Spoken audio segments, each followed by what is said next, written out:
Pois é, meus amigos, lamentavelmente o plano de vingança dessa gente está em curso e está a todo vapor. E pensar que tudo isso começou com a criminalização da Lava Jato. Uma das, se não a maior operação anticorrupção que esse país já viu. Na semana passada mesmo, o ministro Dias Toffoli, de maneira monocrática, anulou provas da Lava Jato referentes aos acordos de leniência da Odebrecht. E a gente sabe que tipo de narrativa essa decisão favoreceu, né?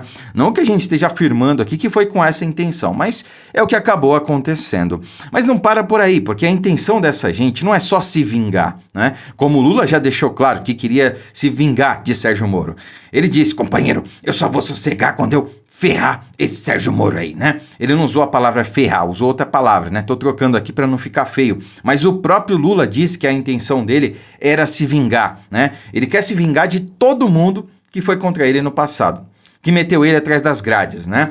Vocês viram, essa semana saiu a notícia de que ele pegou o carcereiro dele lá em Curitiba para trabalhar na presidência da República. Deve ter tido um tratamento VIP, né? Mas continuando, a intenção dessa gente não é só se vingar. Na verdade, eles querem reescrever a história. Mas não se reescreve a história do dia para a noite. O caminho precisa ser pavimentado. E as notícias que eu trago aqui para vocês hoje estão nesse sentido, vocês vão entender. Desde já, compartilhe o vídeo e deixe o seu like, tá certo?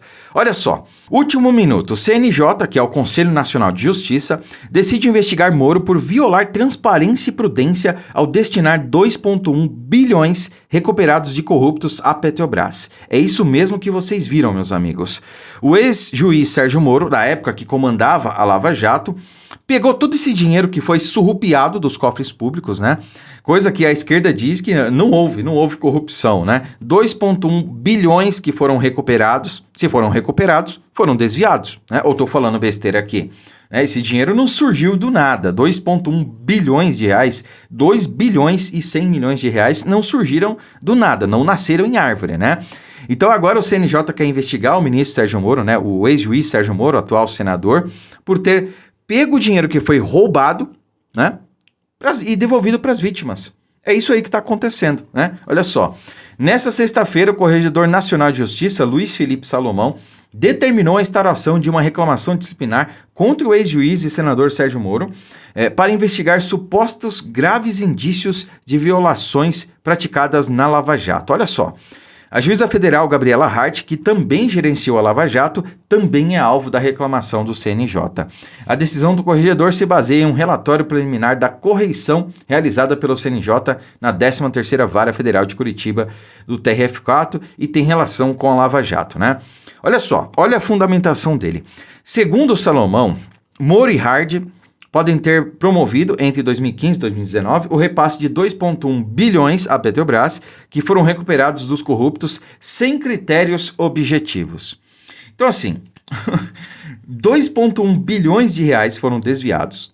Aí o ex-juiz Sérgio Moro foi lá, pegou esse dinheiro que foi roubado, foi desviado e devolveu para a vítima, no caso, para a Petrobras, né?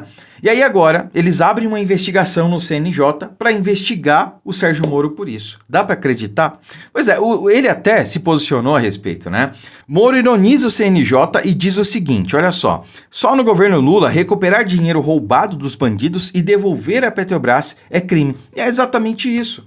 Só nesse governo que tá tudo ao avesso, né? Pegar dinheiro de quem roubou e devolver para quem teve o dinheiro roubado, ou seja, para a vítima, no caso a Petrobras, é crime. Tá tudo invertido. O poste tá mijando no cachorro, o capim tá comendo a vaca. Esse é o país do contrário com o governo Lula.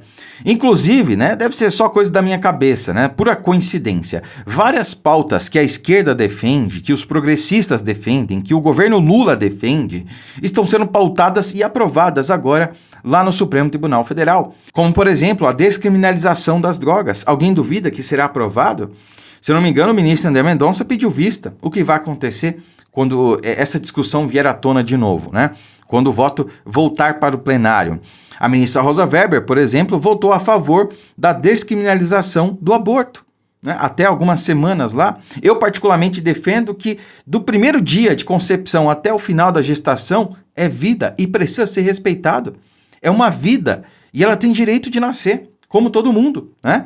É engraçado que essa gente que é a favor do aborto, né? Eu duvido que seria a favor que os pais dela fossem favoráveis ao aborto também e que isso fosse legal, na época que a pessoa estava lá na barriga da mãe, né? Só defende o aborto quem está vivo. É engraçado, né? É hipocrisia o nome disso, essa é a questão, né? Mas deve ser coisa da minha cabeça, é só coincidência, isso tudo está acontecendo agora no governo Lula, né? É tudo ao contrário, meus amigos, lamentavelmente. E bom, a outra notícia que eu trago para vocês é justamente o caminho sendo pavimentado para que a história seja reescrita, né? Até o Sérgio Moro aqui a gente trata de vingança, porque o próprio Lula deixou isso claro. Ele só ia descansar quando ferrasse Sérgio Moro e todos aqueles que colocaram ele atrás das grades, né? Pois bem, agora a história está sendo pavimentada para ser reescrita, veja só. Urgente, STF forma maioria para manter direitos políticos de Dilma Rousseff, né? Então, como eu falei para vocês na semana passada, se não me engano, fiz um vídeo sobre isso, o STF iria julgar um recurso apresentado aí para que aquela decisão que fatiou o impeachment, lembra? O ministro Ricardo Lewandowski fatiou o impeachment, né? Então, foram duas decisões. A primeira decisão, se cassava a Dilma ou não, e ela sofreu impeachment, ok. A segunda decisão era manter ou não os direitos políticos dela. E algo que a nossa Constituição veda, né? Se a pessoa sofre impeachment, automaticamente ela fica inelegível por 8 anos. Mas não, houve uma inovação aí, né? E aí os direitos políticos dela foram mantidos. Graças a Deus, ela não foi eleita senadora quando disputou em 2018 lá por Minas Gerais. E o povo, para não eleger a Dilma, elegeu o Pacheco, né? Não sei o que seria pior, ter a Dilma lá ou ter o Pacheco, né? Se bem que se não fosse o Pacheco, seria um outro poste fazendo as vontades do sistema, tá, pessoal? Então, menos mal aí que a Dilma não foi eleita. De qualquer maneira, voltou à tona porque alguém entrou com recurso no STF para, digamos, validar aquela decisão que fatiou o impeachment e que, portanto, manteve os direitos políticos da Dilma naquela ocasião, quando ela sofreu o impeachment, né? E aí o STF formou maioria para manter os direitos políticos da Dilma, ou seja, o STF validou aquela decisão. Deixou claro, olha, foi certo o que aconteceu, né? Pois bem, o que é isso, meus amigos, se não a pavimentação para reestrutura, para reescritura, melhor dizendo, da história. Porque o Lula e outras figuras do PT já deixaram claro que para eles o impeachment da Dilma foi um golpe, foi um erro histórico e precisa ser reparado.